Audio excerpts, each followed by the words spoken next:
When it comes to the most beloved names in watch collecting, Seiko has to be near the top of the list as a byproduct of their expansive catalog while occupying more attainable price segments more consistently. Yet if there's one single genre of watch that is most commonly associated with the brand, it has to be their dive watches. And in this video, we look at a list of 20 of their top Seiko dive watches that I would probably recommend for collectors and enthusiasts. Just some ground rules before we jump in. We're looking at current production models mostly, and I want to focus on models available outside of just Japan, so not just having a total JDM list. However, we will have a few mentions of JDM model pieces towards the end of the video.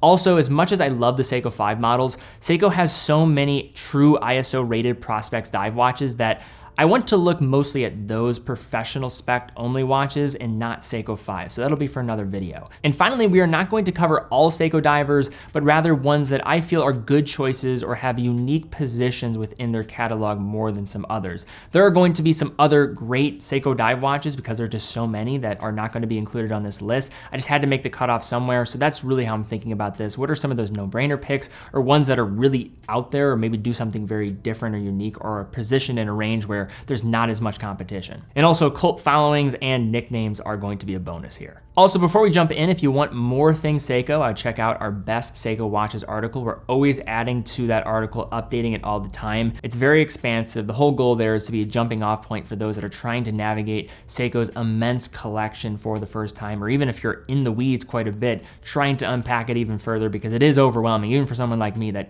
is just trying to keep up, and I am on the pulse of all this stuff all the time. That's a great article to check out. A link will be in the description down below. So now to kick us off here, I'm going to look at a collection that not many people consider, but it's unique for me to mention at the beginning. One, because of its price point being a bit more attainable. You can find these commonly under $400.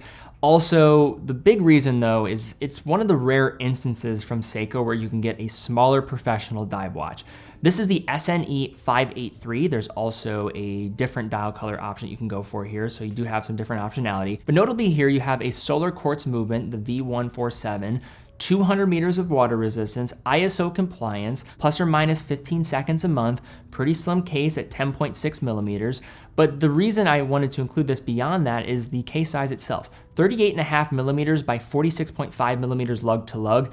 This is a unique combination for the wearability on the wrist. Now we are seeing more options from Seiko with smaller wrists in mind, but this is one of those unique scenarios where I don't see this watch getting a lot of mention, but it does fall in a unique lane. I think if you're somebody that likes the professional specs that come with Seiko Prospex divers, while also in the process getting a set it and forget it movement on the inside and getting something that's good for smaller wrists, this is where this watch makes a ton of sense. The next two watches I'm going to present in tandem. We have the Arnie collection. We have the SNJ 025 and the SNJ 033. So first, talking about the conventional SNJ 025, this is the analog digital display watch with a pretty unique time-telling element with also the setting of the hands that became famous as a byproduct of being worn by Arnold Schwarzenegger in the film Predator. So if you want some 80s charm, this is absolutely it. You think about Arnold Schwarzenegger, 80s action star, you have also Mr. Olympia here, so you're thinking big watch, can't really pull it off. One of the most surprising aspects of the Arnie, although it is really out there, it's not a watch that I necessarily could pull off. Its size though is not the reason why I would not pull it off. It's actually much more wearable than you might realize. At 47.8 millimeters with its case diameter,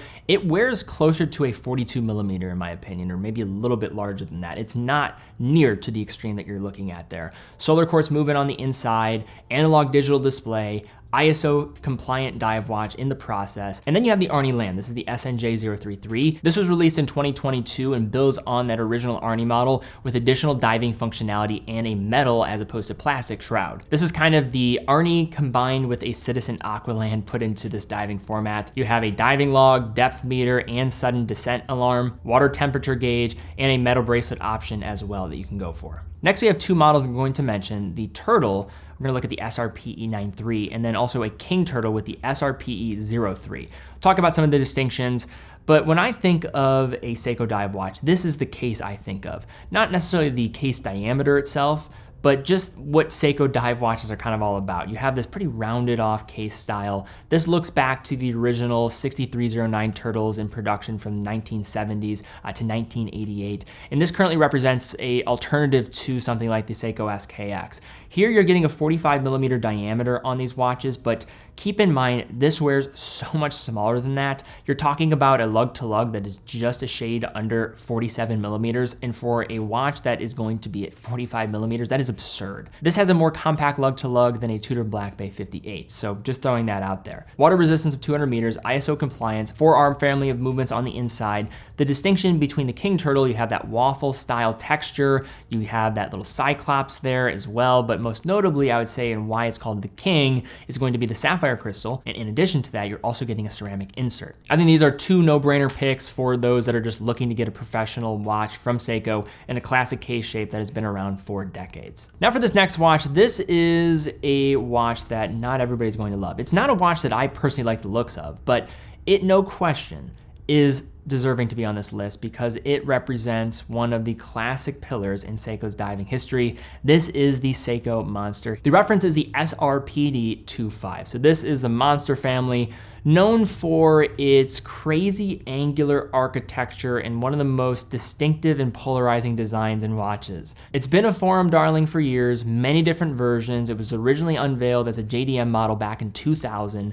Different limited edition models to go for. You can also see that the space available for that Lumibrite is pretty substantial. So this is probably, I would argue, some of the best lume you're going to see performed on any Seiko dive watch. Right around $500, 42.5mm case, thickness of 13.4mm, pretty wearable lug to lug, though wearing larger than some Seiko dive watches relative to its case diameter, and a water resistance of 200 meters. Next, we have the Seiko Samurai, and for some reason, the Samurai doesn't get quite as much love as the Turtle. It is a bit more of an acquired taste. It's more imposing, it's more aggressive, it's almost like macho in a way in how it's structured. This is the SRPF03. And keep in mind when I'm talking about reference numbers, this is just one example of many in many of these instances, so don't get so consumed in that. There are different options to go for here. But with these watches, you're getting a very angular case shape. So you see the rounded off lug structure of something like a Turtle. This is going to be, again, more aggressive in its approach. From those lugs, from the case architecture, from the markers on the dial, from the sword hands on the dial, and the silhouette is just generally very different. You also have King Samurai models that are similar to that of the King Turtle models that will have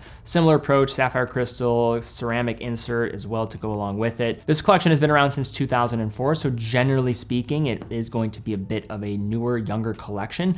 But when you're talking about a pillar within Seiko's just entry-level position of professional dive watches, this is right there with the best of them. So now we transition into Seiko's Lux Collection. So this is something that maybe many of you are not familiar with, that there's this different classification. So you have the standard core product from Seiko, which is going to usually get up to around that $600 to $700 price range. But as you transition into around $1,000, you start to see the 6R family of movements on the inside, some more premium finishing techniques. This is when you start to get into that Lux Collection. It has a different website. It has a different point of sale. You usually are going to have to find this in store. You're not gonna be able to find this online as easily. So that is really the distinction here, but you're getting some really cool watches, but paying a bit more in the process. And I'm a big fan of some of the watches here, despite many people, I think, when they think of Seiko, think about under $1,000, but these deserve a look as well. To kick us off, we have one that is going to be just under $1,000. This is the model family I think many people are familiar with. It's got a cool name,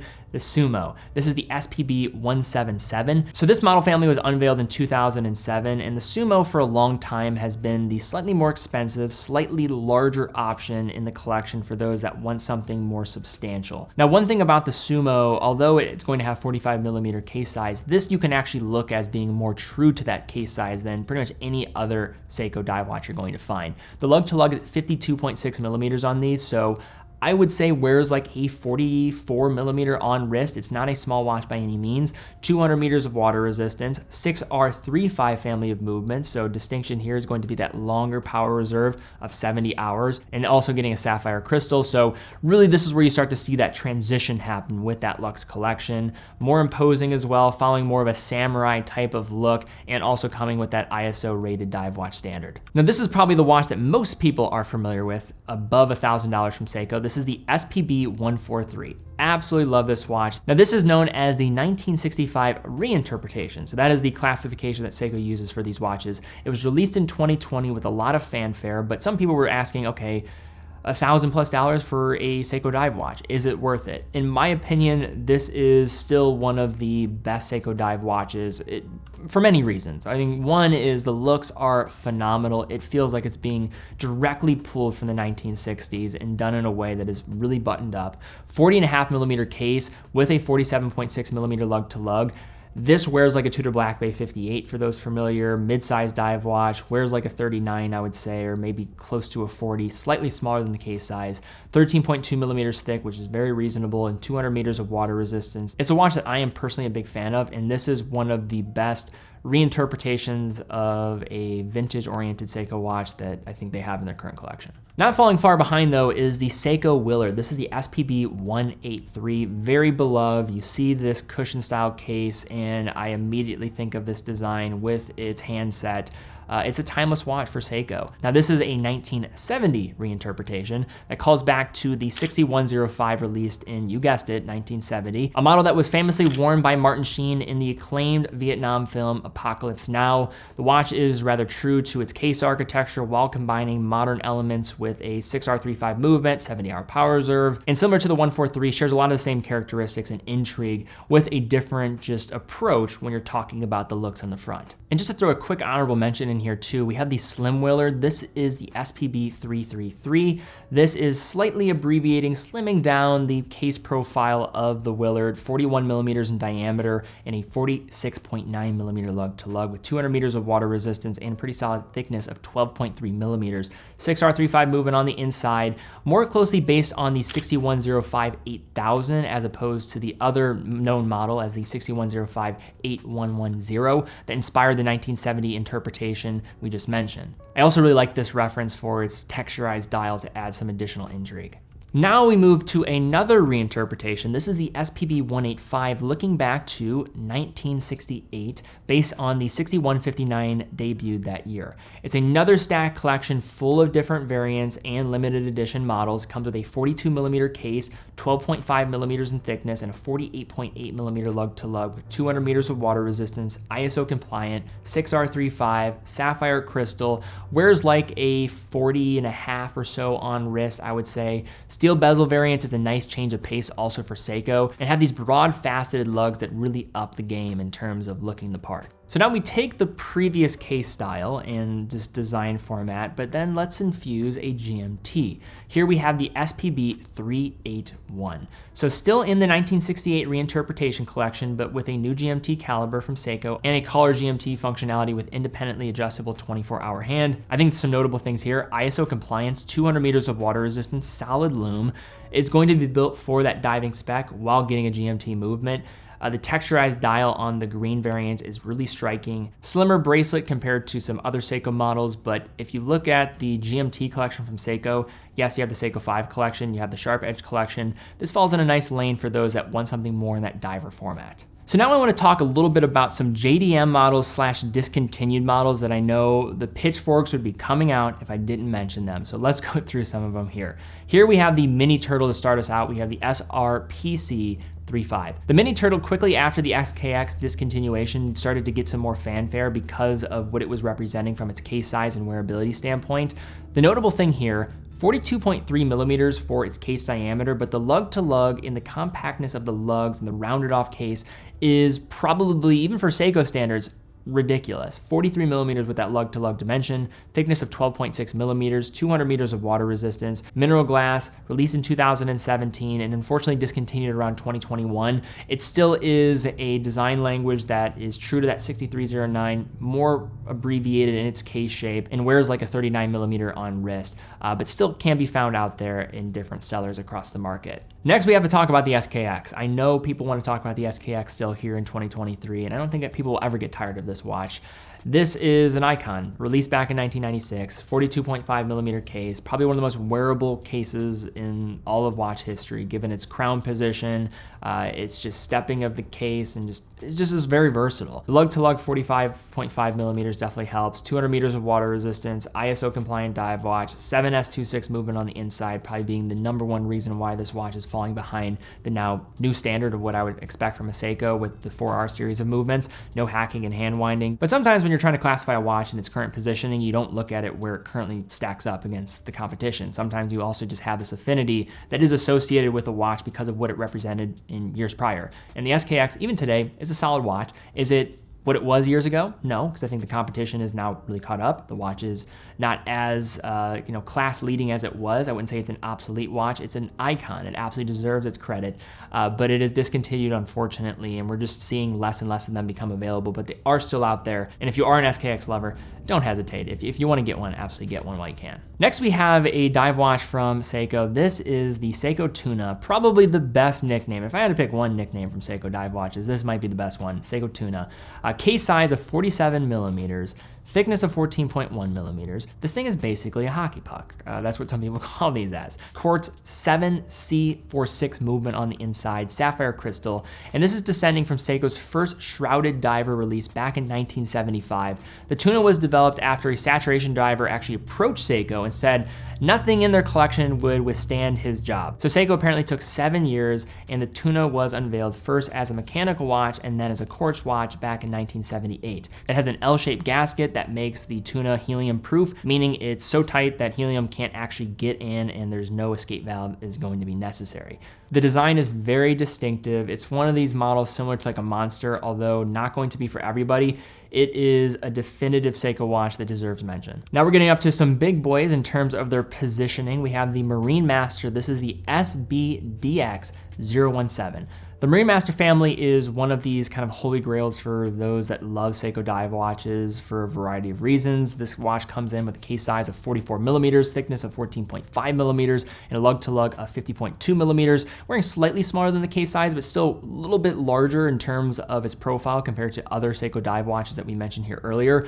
A legendary enthusiast Seiko pick, discontinued in 2018. And before Seiko had all their Lux product, this was really that stretch pick for many nerds out there that love the brand. Evolved from the SBDX 001 of the early 2000s. It's a more refined option for someone wanting the Tuna saturation diving capabilities with that L-shaped gasket again, and getting an 8L35 movement closely related to Grand Seiko calibers, or at least getting a bit more of an up spec in the process. And now I just want to conclude with our stretch picks. Now, I'm not going to go ahead and say that this is like the best value for Seiko dive watches, but if you are a lover of Seiko dive watches, you have just walked up the pillars of Seiko and you want to just keep going up to this top level, we're going to look at a couple watches here that are kind of like the Rolls Royce of Seiko dive watches. To kick us off here, we have a model within the LX collection. This is under the Seiko Lux collection, known as the SNR029. Now, I actually have a video about putting this up against another more entry-level Seiko watch, and it's pretty interesting to contrast the differences. Of course, there's diminishing returns, but you can see there's more at play here in the finishing department. And the other notable thing here, now this is just a branding confusion nightmare, but it does feature a spring drive movement on the inside. This is the 5R65 though, so it's a different badge version of the spring drive movement for the Seiko here. But finishing wise, very well done. 300 meters of water resistance. It is going to wear like a 42 to 43 millimeters on wrist. It is very thick at 15.7 millimeters. Lume is among the best I have seen in the category, and that is including major luxury brands in this price segment. Beautifully finished, but again, if you are somebody that loves Seiko, wants to stretch a bit more, we are talking about $6,000 here. But with the movement tech, also dealing with the case finishing, I think for the right person, this could make some sense and is interesting in the broader collection of Seiko and is something to talk about. And to close out with a mechanical option here, we have the SJE093. So this is fresh off the press, a little bit newer of a release in 2023. This is Seiko's most faithful recreation thus far of its 62 Mas that arrived in 1965. They did unveil another reinterpretation style model some years ago, but this is the new slimline 6L37 caliber on the inside that was developed specifically for the use of dive watches. It's a 1-to-1 mirroring of the size of the original watch, but upgraded with the sapphire and of course that modern caliber. Finishing is quite good. You're dealing with a watch that's $3,500 though, so you are in a different price tier when it comes to this. 38mm case diameter, thickness of 12.5 millimeters, lug to lug of 46.7 millimeters, and a water resistance rating of 200 meters. Yes, this is certainly a stretch pick when it comes to a Seiko, but if you're somebody that's just a diehard, and there are many of you that are watching this that I know are diehards, this is for those that do want to stretch and be like, you know what, I've made it. I have mounted Everest when it comes to Seiko. These are what these two watches represent. But all right, guys, that is my video here today looking at some of the best Seiko dive watches for enthusiasts and collectors. If you enjoyed the video, please give it a thumbs up, subscribe, hit the bell icon, really would appreciate that. Also check out teddybaldassarre.com, full authorized dealer of 30 brands, quick and fast fulfillment, dedicated customer support, and a full factory warranty for all the products that we offer. Also how we're able to produce all this content. We're not funded by the brands to create all this content. We're completely self-funded through selling watches on our site. So that's how our business operates. So if you want to support the content, we'd love to have your business. It allows us to keep doing what we're doing, and you get a great watch in the process. But guys, thank you again so much for watching. Be well, and I will see you all very soon.